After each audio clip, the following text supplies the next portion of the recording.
Hello friends, welcome back to my channel. আশা করি তোমরা সকলে খুবই ভালো আছো। আজকে আমি সপ্তম শ্রেণীর ভূগোল পাঠ্য বই থেকে প্রথম অধ্যায় অর্থাৎ পৃথিবীর পরিক্রমণ নামে যে চ্যাপ্টারটি রয়েছে তোমাদের, সেই চ্যাপ্টার থেকে 2 নম্বরের গুরুত্বপূর্ণ প্রশ্ন ও উত্তর নিয়ে আলোচনা করব। এই প্রশ্নগুলো করে রাখলে তোমরা অবশ্যই এখান থেকে কিন্তু কমন পাবে। তাহলে চলো শুরু করছি আজকের আলোচনা পর্ব। 1 নম্বর প্রশ্ন, পৃথিবীর কক্ষপথ কাকে বলে?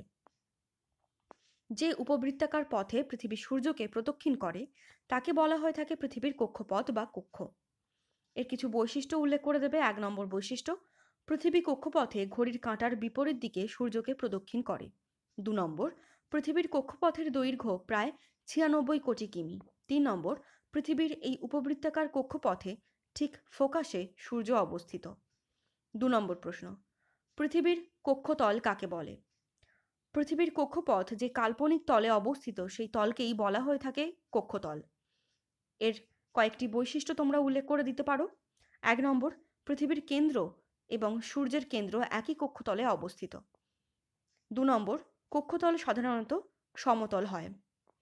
3 নম্বর প্রশ্ন, কক্ষ ও কক্ষতলের পার্থক্য লেখো। এখানে আমি প্যারা চেঞ্জ করে তোমাদের পার্থক্যটা দেখিয়ে দিয়েছি, তোমরা চাইলে ছকের মধ্যে লিখতে পারো। 1 নম্বর পার্থক্য, যে নির্দিষ্ট পথে গ্রহ বা উপগ্রহ কোনো নক্ষত্র বা গ্রহকে প্রদক্ষিণ করে সেই পথকেই কক্ষ বলা হয়ে থাকে। অন্যদিকে কোনো কক্ষপথ যে সমতলে অবস্থিত সেই নির্দিষ্ট তলটিকে কক্ষতল বলা হয়। 2 নম্বর পার্থক্য, প্রতিটি গ্রহ উপগ্রহের কক্ষপথ আলাদা হয়। অন্যদিকে বিভিন্ন গ্রহ ও নক্ষত্রের কক্ষতল একও হতে পারে, যেমন সূর্য ও পৃথিবীর কক্ষতল এক। 3 নম্বর পার্থক্য, বিভিন্ন গ্রহ উপগ্রহের কক্ষপথের আকৃতি আলাদা আলাদা রকম হয়। অন্যদিকে কক্ষতল সমতল হয়। 4 নম্বর প্রশ্ন, চান্দ্রমাস কি? পৃথিবীর একমাত্র উপগ্রহ চাঁদ পৃথিবীকে 29 দিন 12 ঘন্টা 44 মিনিট 3 সেকেন্ডে একবার প্রদক্ষিণ করে। এই সময়টিকেই বলা হয়ে থাকে চান্দ্রমাস। 5 নম্বর প্রশ্ন, সৌর বছর কাকে বলে? পৃথিবীর সূর্যকে 365 দিন 5 ঘন্টা 48 মিনিট 46 সেকেন্ডে একবার প্রদক্ষিণ করে। এই সময়কালকে বলা হয়ে থাকে সৌর বছর। সূর্যকে প্রদক্ষিণ করে বলে এরূপ নাম। 6 নম্বর প্রশ্ন, অধিবর্ষ বা লিপ ইয়ার কাকে বলে? পৃথিবী সূর্যের চারিদিকে একবার প্রদক্ষিণ করতে সময় নেয় 365 দিন 5 ঘন্টা 48 মিনিট 46 সেকেন্ড। কিন্তু গণনার সুবিধার জন্য আমরা 365 দিনে এক বছর হিসাব করে থাকি। এই অতিরিক্ত 5 ঘন্টা 48 মিনিট 46 সেকেন্ড অর্থাৎ প্রায় 6 ঘন্টা সময় প্রতি চতুর্থ বছরে 24 ঘন্টায় পরিণত হয়। তাই প্রত্যেক 4 বছর অন্তর বছরের দিন সংখ্যা 366 দিন হয়। একেই অধিবর্ষ বা লিপ ইয়ার বলা হয়ে থাকে। আর সেই অতিরিক্ত একদিন ফেব্রুয়ারি মাসে যুক্ত করা হয়ে থাকে। তাই প্রত্যেক 4 বছর অন্তর ফেব্রুয়ারি মাসে 28 দিনের পরিবর্তে 29 দিন হয়। 7 নম্বর প্রশ্ন, কোন বছর অধিবর্ষ তা কিভাবে নির্ণয় করা যায়? যে কোনো বছরকে যদি 4 দিয়ে ভাগ করলে ভাগশেষ না থাকে তাহলে সেই বছরটি অধিবর্ষ বা লিপ ইয়ার হবে। যেমন 1999 সালকে 4 দিয়ে ভাগ করলে ভাগশেষ পাওয়া যায়, তাই এটি অধিবর্ষ বা লিপ ইয়ার নয়। কিন্তু 2000 সালকে 4 দিয়ে ভাগ করলে ভাগশেষ পাওয়া যায় না, তাই এটি অধিবর্ষ বা লিপ ইয়ার। 8 নম্বর প্রশ্ন, পৃথিবীর অক্ষ কক্ষতলের সঙ্গে 66.5 ডিগ্রি কোণে হেলে থাকার জন্য কি হয়? পৃথিবীর অক্ষ কক্ষতলের সঙ্গে 66.5 ডিগ্রি কোণে হেলে থাকার ফলাফল। 1 নম্বর, পৃথিবীর কক্ষপথের এক একটা জায়গায় এক একটা গোলার্ধ সূর্যের দিকে বেশি ঝুঁকে থাকে। 2 নম্বর, দুই গোলার্ধে দিন ও রাত্রির দৈর্ঘ্যর হ্রাস বৃদ্ধি ঘটে। 9 নম্বর প্রশ্ন, রবিমার্গ বা সূর্যের বার্ষিক আপাত গতি বলতে কি বোঝো? পৃথিবীর বার্ষিক গতির জন্য সূর্যের বার্ষিক আপাত গতি লক্ষ্য করা যায়। তারপর প্যারা চেঞ্জ করে লিখবে, সূর্য একটি নির্দিষ্ট গতিপথ ধরে বছরের বিভিন্ন সময়ে নিরক্ষরেখার উত্তরে কর্কট ক্রান্তি রেখা থেকে দক্ষিণে মকর ক্রান্তি রেখা পর্যন্ত চলাচল করে। সূর্যের এই আপাত বার্ষিক গতিপথটিকে রবিমার্গ বা সূর্যের বার্ষিক আপাত গতি বলে। এই রিলেটেড তোমরা একটা ছবি এঁকে দিতে পারো, সেটা আমি তোমাদেরকে দেখিয়ে দিচ্ছি। এই উত্তরের সঙ্গে তোমরা এই ছবিটা এঁকে দিতে পারো। 10 নম্বর প্রশ্নে বলা হয়েছে, বছরের বিভিন্ন সময়ে বিষুব রেখা, কর্কটক্রান্তি রেখা, মকরক্রান্তি রেখায় সূর্যরশ্মি লম্বভাবে পড়ে কেন?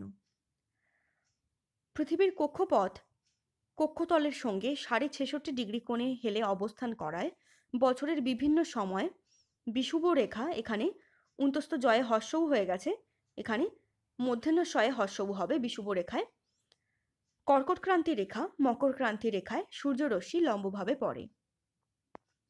এরপর 11 দাগের প্রশ্নে বলা হয়েছে, উত্তরায়ণ ও দক্ষিণায়নের মধ্যে পার্থক্য লেখো।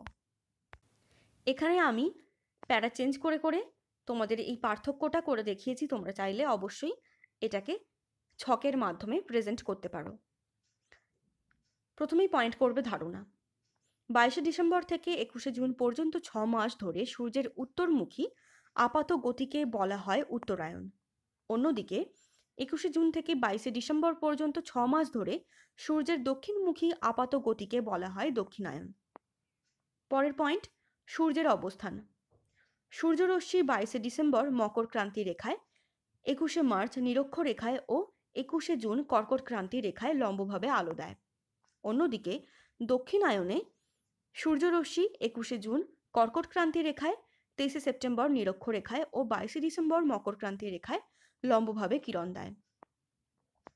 এরপর 12 দাগের প্রশ্নে বলা হয়েছে, কর্কট সংক্রান্তি বলতে কি বোঝো? 21 জুন তারিখে পৃথিবী নিজের কক্ষপথে ঘুরতে ঘুরতে এমন জায়গায় গিয়ে পৌঁছায় যে সূর্যের কিরণ কর্কট ক্রান্তি রেখার উপর লম্বভাবে কিরণ দেয়। তাই 21 জুন দিনটিকে কর্কট সংক্রান্তি বলা হয়। এর কিছু বৈশিষ্ট্য তোমরা উল্লেখ করে দিতে পারো। 1 নম্বর, উত্তর গোলার্ধে কর্কট ক্রান্তি রেখার উপর লম্বভাবে সূর্যের কিরণ পড়ে। 2 নম্বর, 21 জুন তারিখে উত্তর গোলার্ধে সবচেয়ে বড় দিন ও সবচেয়ে ছোট রাত হয়। 3 নম্বর বৈশিষ্ট্য, সূর্যের উত্তরায়ণ এই দিনে শেষ হয় বলে এই দিনটিকে উত্তর অয়নান্ত দিবসও বলা হয়ে থাকে। এই রিলেটেড তোমরা যে ছবিটা দেবে সেটা আমি দেখিয়ে দিচ্ছি। এখানে তোমরা এই ছবিটা এঁকে দিতে পারো। এরপর 13 দাগের প্রশ্নে বলা হয়েছে, মকর সংক্রান্তি কাকে বলে? 22 ডিসেম্বর পৃথিবী নিজ কক্ষপথে ঘুরতে ঘুরতে এমন এক জায়গায় এসে পৌঁছায় যে সূর্যরশ্মি মকর ক্রান্তি রেখার উপর লম্বভাবে কিরণ দেয়। এই দিনটিকে মকর সংক্রান্তি বলে। এর কিছু বৈশিষ্ট্য তোমরা উল্লেখ করে দেবে। 1 নম্বর, দক্ষিণ গোলার্ধে মকর ক্রান্তি রেখার উপর সূর্য লম্বভাবে কিরণ দেয়। 2 নম্বর, 22 ডিসেম্বর তারিখে দক্ষিণ গোলার্ধে সবচেয়ে বড় দিন ও সবচেয়ে ছোট রাত থাকে। 3 নম্বর, সূর্যের দক্ষিণায়ন এই দিন শেষ হয় বলে এই 22 ডিসেম্বর দিনটিকে দক্ষিণ অয়নান্ত দিবসও বলে। এই রিলেটেড তোমরা যে ছবিটা আঁকবে সেটা আমি দেখিয়ে দিচ্ছি। এখানে তোমরা এই ছবিটা এঁকে দিতে পারো। এরপর 14 দাগের প্রশ্নে বলা হয়েছে, কর্কট সংক্রান্তি ও মকর সংক্রান্তির মধ্যে পার্থক্য আলোচনা করো। প্রথম পয়েন্ট, তারিখ। 21 জুন সূর্য উত্তরায়ণের শেষ সীমা কর্কট ক্রান্তি রেখায় পৌঁছায়, তাই এই তারিখটিকে বলা হয় কর্কট সংক্রান্তি। অন্যদিকে 22 ডিসেম্বর সূর্য দক্ষিণায়নের শেষ সীমা মকর ক্রান্তি রেখায় পৌঁছায়, তাই এই তারিখটিকে বলা হয় মকর সংক্রান্তি। তারপরের পয়েন্ট, লম্ব সূর্যকিরণ। কর্কট সংক্রান্তিতে উত্তর গোলার্ধে কর্কট ক্রান্তি রেখার উপর লম্বভাবে সূর্যকিরণ পড়ে। অন্যদিকে মকর সংক্রান্তিতে দক্ষিণ গোলার্ধে মকর ক্রান্তি রেখার ওপর সূর্য লম্বভাবে কিরণ দেয়। তারপরের পয়েন্ট, অপর নাম। সূর্যের উত্তরায়ণ কর্কট সংক্রান্তির দিন শেষ হয় বলে একে উত্তর অয়নান্ত দিবস বলে। অন্যদিকে সূর্যের দক্ষিণায়ন মকর সংক্রান্তিতে শেষ হয় বলে এই দিনটিকে দক্ষিণ অয়নান্ত দিবস বলে। 15 নম্বর প্রশ্নে বলা হয়েছে, মধ্যরাতের সূর্য ও নিশীথ সূর্যের দেশ কাকে বলে? এই উত্তরের মধ্যে তোমাদের দুটো প্রশ্নের উত্তর দেওয়া রয়েছে, তাই ভালো করে খেয়াল করবে উত্তরটা। প্রতি বছর 21 মার্চ থেকে 23 সেপ্টেম্বর পর্যন্ত 6 মাস অর্থাৎ 186 দিন সুমেরু প্রদেশীয় অঞ্চলে একটানা দিন থাকে। এই সময় নরওয়ের উত্তর সীমান্তের হ্যামারফেস্ট বন্দর থেকে গভীর রাতে দিগন্ত রেখায় সূর্য দেখা যায়। তাই একে মধ্যরাতের সূর্য বলা হয় এবং হ্যামারফেস্ট বন্দর সহ আশপাশের অঞ্চলকে বলা হয় নিশীথ সূর্যের দেশ বা মধ্যরাত্রির সূর্যের দেশ। 16 নম্বর প্রশ্ন, অন্ধকার দিন বলতে কি বোঝো? 23 সেপ্টেম্বর থেকে 22 ডিসেম্বর পর্যন্ত কয়েক মাস সুমেরু বৃত্তীয় অঞ্চলে সূর্য ওঠে না, 24 ঘন্টায় অন্ধকার থাকে। আবার 21 মার্চ থেকে 21 জুন পর্যন্ত সময়ে কুমেরু বৃত্তীয় অঞ্চলে এই একই ঘটনা ঘটে। একেই অন্ধকার দিন বলা হয়ে থাকে। 17 নম্বর প্রশ্ন, আন্টার্কটিকা মহাদেশ অভিযান ডিসেম্বর মাসে করা হয় কেন? আন্টার্কটিকা মহাদেশ দক্ষিণ গোলার্ধে অবস্থিত। এখানে প্রায় সারা বছরই তুষারপাত হয়ে থাকে, তবে ডিসেম্বর মাসে দক্ষিণ গোলার্ধে সূর্যরশ্মি লম্বভাবে পড়ে বলে এখানে গ্রীষ্মকাল বিরাজ করে ও ঠান্ডা সামান্য কিছুটা কমে যায় এবং কিছু কিছু জায়গার ভূমিভাগ বরফমুক্ত হয়। তাই বিজ্ঞানীরা এই ডিসেম্বর মাসে গবেষণার সুবিধার্থে আন্টার্কটিকা মহাদেশ অভিযান করে থাকেন। 18 নম্বর প্রশ্ন, মুক্তিবেগ কাকে বলে? কোনো বস্তু প্রতি সেকেন্ডে 11.2 কিমি বেগে উপরের দিকে ধাবিত হলে পৃথিবীর মাধ্যাকর্ষণ শক্তির আকর্ষণ কাটিয়ে মহাশূন্যে চলে যেতে পারে। একেই মুক্তিবেগ বলে। তারপর প্যারাচেঞ্জ করে লিখবে, এই মুক্তিবেগকেই কাজে লাগিয়ে কৃত্রিম উপগ্রহ, রকেট, মহাকাশযান পৃথিবী ছেড়ে মহাকাশে যেতে পারে।